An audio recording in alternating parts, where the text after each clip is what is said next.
This is a star-studded one we have out there, Kaipo. 2 former finalists, a former winner with Griffin Colapinto, too. A couple of the top performers, and it's an all-CT matchup. Griffin Colapinto up against Mateus Herdy. It seems like this was the game plan. Get things going early. Don't wait for any sets. They're not a guarantee, especially with the declining swell. Love that energy, his presence on the CT. Check this out, Mitchell. This is a 4-3-3. Second wave for Mateus Herdy. Oh, going for a little bit of a slob right there. Really small wave, though, but he's going to back that other score up real quick, Kaipo. So excellent surfing right here on display. Quick. Some people might be saying, couple 4-footers. Some might be saying, okay, it's 10 feet out there. Yeah, well, anything over 4 feet at the end of the road, that's pretty scary. Here we go, Mateus. Oh, he's just on point right now. Goodness. Yeah, that's right. God, just puts it up and slaps it down. Wow, and much more aggressive. Great use of the speed right there. And that was a power air, too. We talk about power airs, really going through the lip with a lot of strength and, of course, maneuverability on point with that JS. So that's one of those JSs that has the PU construction on top and it's full carbon on the bottom. Even though it seems like a bigger event, it's kind of, you just got to do the same thing. Well, it seems like a bigger event because it is a big event. You're at the U.S. Open of surfing and you're on to the semifinals. You know, everybody out there in the surf world, you know, and same thing could be said for the company that Mateus rides for. Julian Wilson, a former event winner right here with Rivia Project. So, you know, we want to really support those brands. Like Mateus Herdy or Hiroto Ohara. Most of us have been in that situation competing, you know, abroad before. So we all understand that. I mean, a lot of the Aussies are sharing beds at this event, you know.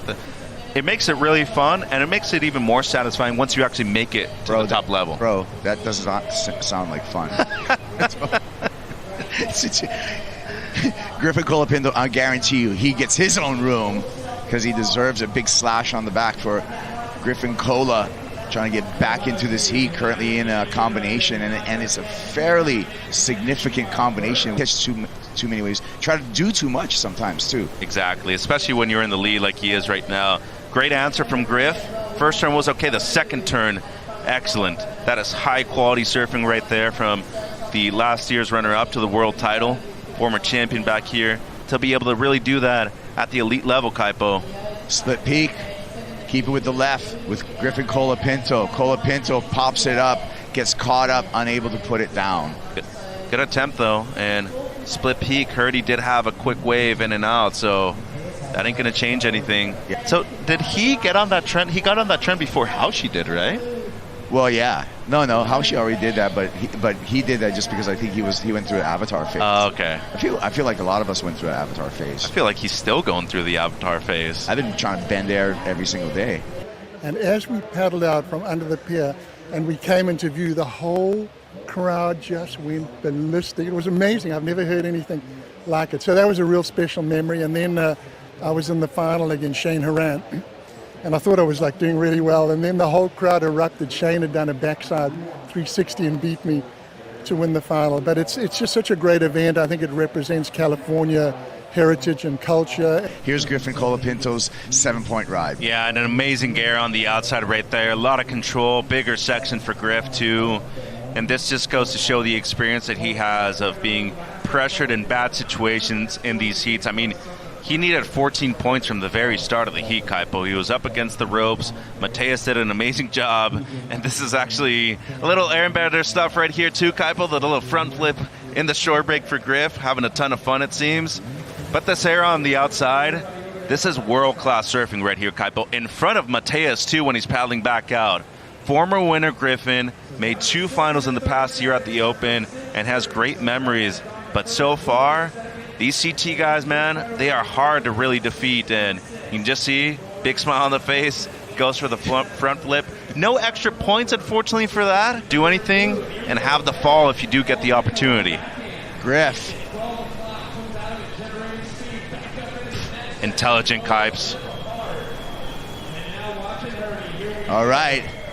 Griffin Colapinto take it to the shore break, but the important waves in the back.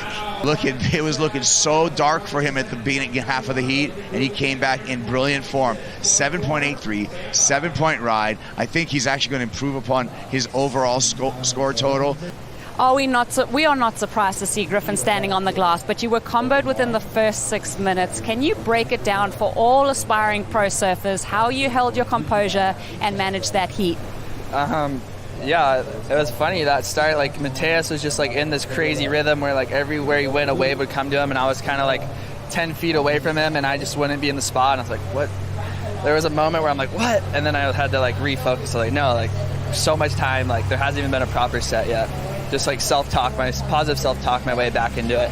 And then his 867, like I saw the wave and I was like, oh, 867, that wave didn't look like an 867, but he must have done something really good. But also from watching the heats before, I noticed that the judging scale is super high for the airs.